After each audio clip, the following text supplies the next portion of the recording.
Hi, it's Susan from Worldpeacefull, and continuing with my Intelligence Senate inquiry from a public perspective, I'm now going to talk about the person who was central to the AFP, which is the Australian Federal Police raid on the ABC, and his name is David McBride. So I'm just going to read an article, which I believe is from the ABC. I actually haven't got a reference on it. I think so, but I can name the journalist who wrote it just so that it's referenced. Christopher Knaus, Knaus, wrote this article. David McBride, who leaked information on special forces, says government is acting like a totalitarian regime. This was published on the 6th of June 2019. Leaks from whistleblower David McBride prompted this week's raids on the ABC. The military lawyer whose leaks prompted this week's police raids on the ABC has criticised Australia's whistleblower protection as a sham, saying the government is acting like a totalitarian regime to shield itself from criticism. David McBride is facing lengthy jail time for providing documents to the public broadcaster on the conduct of special forces in Afghanistan, which prompted the Wednesday raids. And the title here is Government Leaks Like a Sieve When It Suits It, critics of the ABC raid say. Okay, so what that's suggesting is that they will leak information when it suits them. But if anyone else does it and it's not in their interest, they're not happy. McBride is far from alone in his plight. Witness Kay and Bernard Collary, who revealed Australia's unlawful 2004 spy operation against Timor-Leste, are facing 2 years behind bars for their actions. And the Australian Taxation Office whistleblower Richard Boyle is facing a lengthy jail sentence for exposing aggressive debt collection tactics that were destroying the lives of vulnerable taxpayers. In all three cases, whistleblowers went through the appropriate steps to raise their concerns internally within the government before frustration at inaction led them into going public.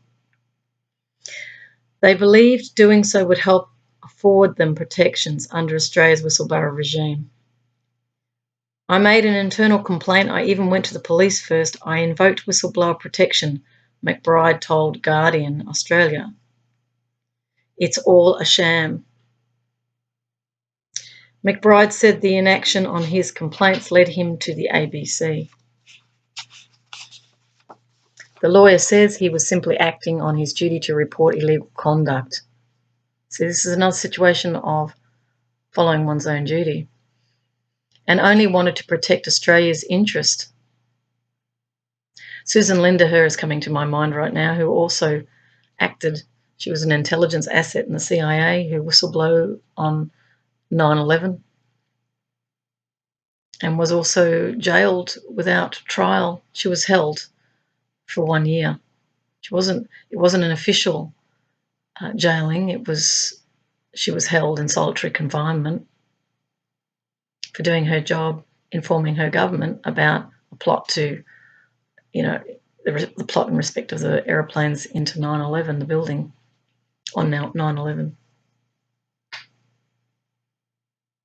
So she was shocked herself that she thought she was doing her job, to find that suppression happened pretty quickly and she was really at risk. So that just came into my mind as I read that. The AFP media raids aim to suppress the truth, is what it's saying in caps. Pardon me? Ugh.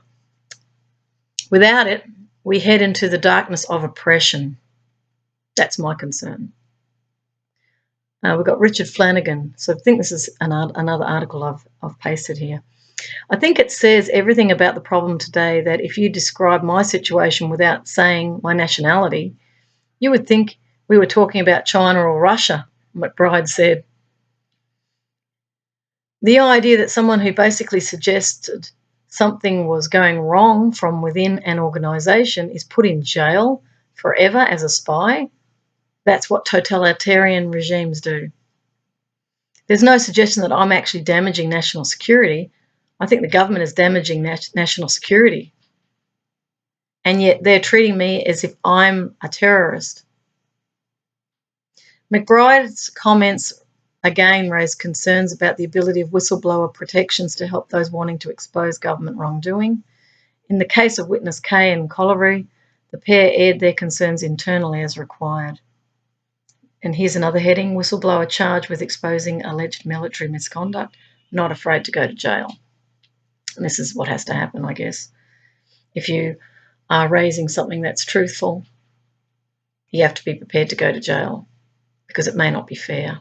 I remember Scott Ritter saying that when he spoke to the University of Melbourne about the illegitimate war of aggression in Iraq.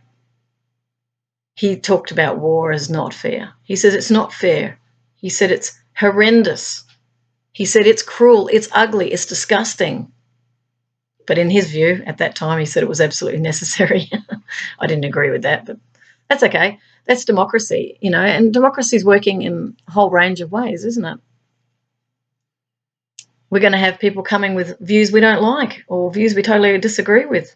But it's not about shutting down those views. It's about, okay, we welcome that. We welcome in that criticism. The work of Byron Katie is worth looking at because she's great. She talks about inquiry and gets you to challenge yourself with your own thoughts. So it's questioning your thinking. But what made me think of that was her saying, once she's gone through inquiry, at the end of it, she goes, I look forward to being criticised in the media or whatever the complaint was. I look forward to secrets being revealed. And the reason she does that is gets you to try on the idea of actually welcoming in these challenges. What it also does is de-escalate tension. So you turn from adversarial push against, this is a pushback, resistance, because what you resist against, you actually create more of. In her work, she's just saying, I look forward to it. So this is courage. I look forward to my critics. I look forward to sitting at the same table with my enemies, right?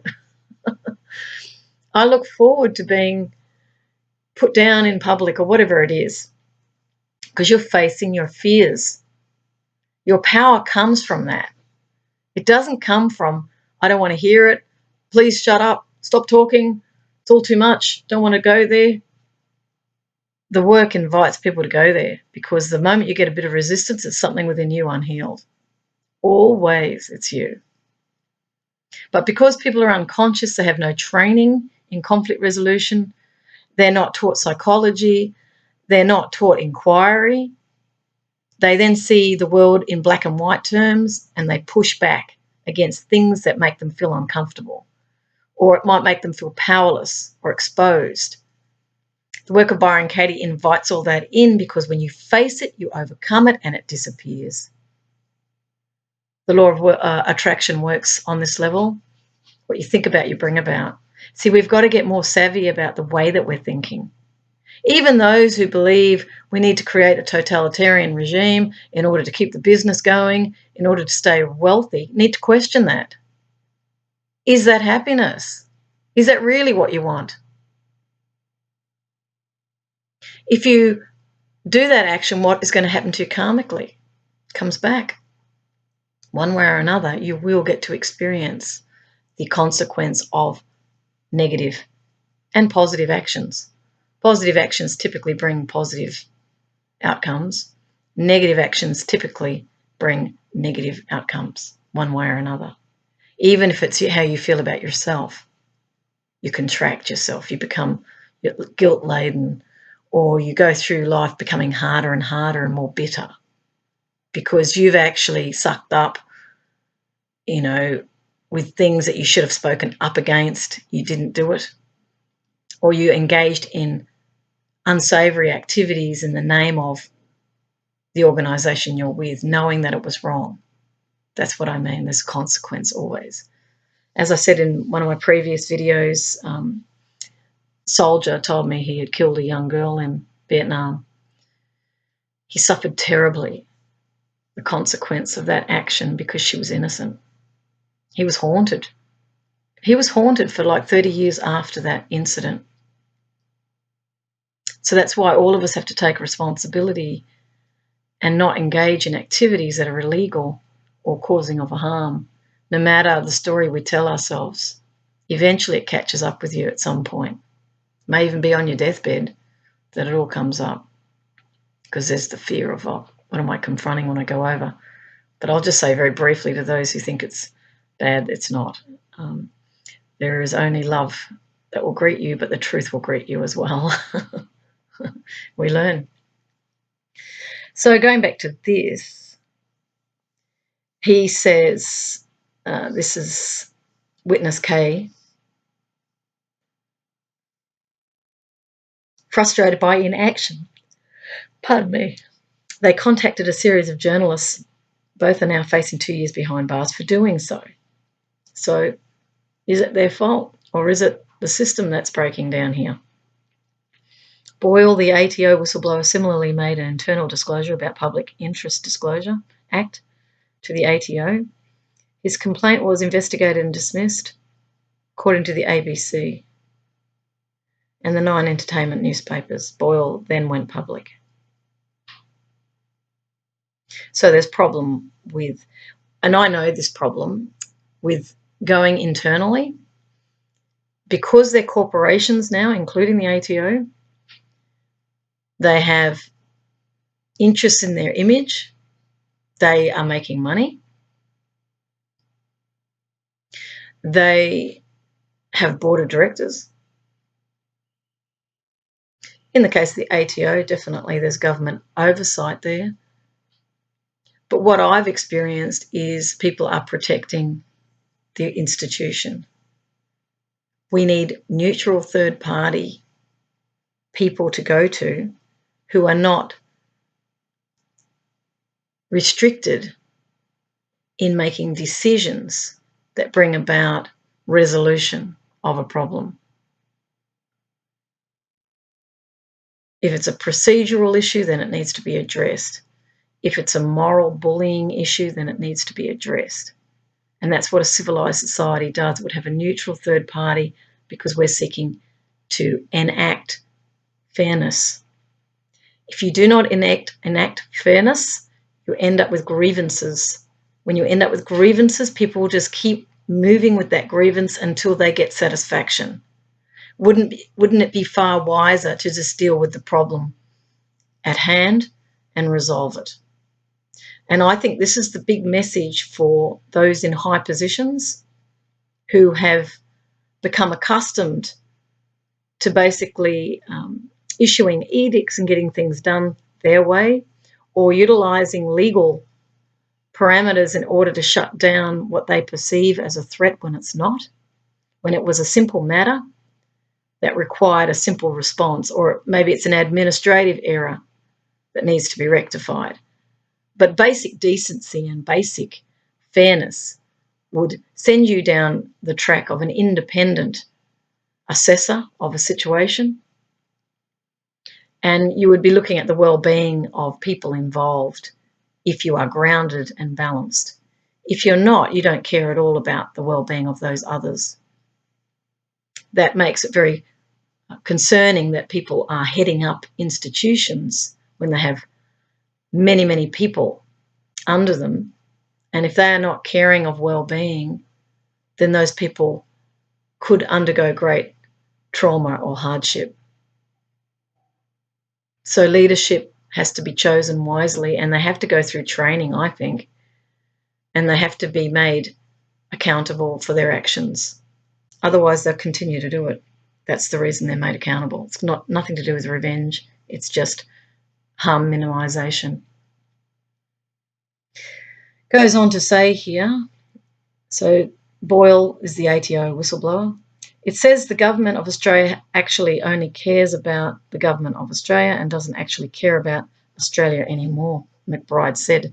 They're very, actually, he's the whistleblower in respect of not the ATO, but of the Afghan files. So it's a very strong statement. So if you speak out against the government, you're a really bad person, even if you're sticking up for the nation. Yeah, it's just people are not able to receive criticism because they're insecure themselves. See, that's the personal issue of a leader. They're insecure. They're fearful of being exposed because there's probably a lot of stuff that's going on, I suspect.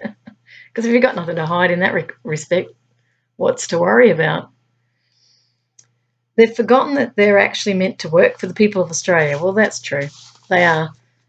But I don't think many people in many countries realise, particularly of those of us in democracies.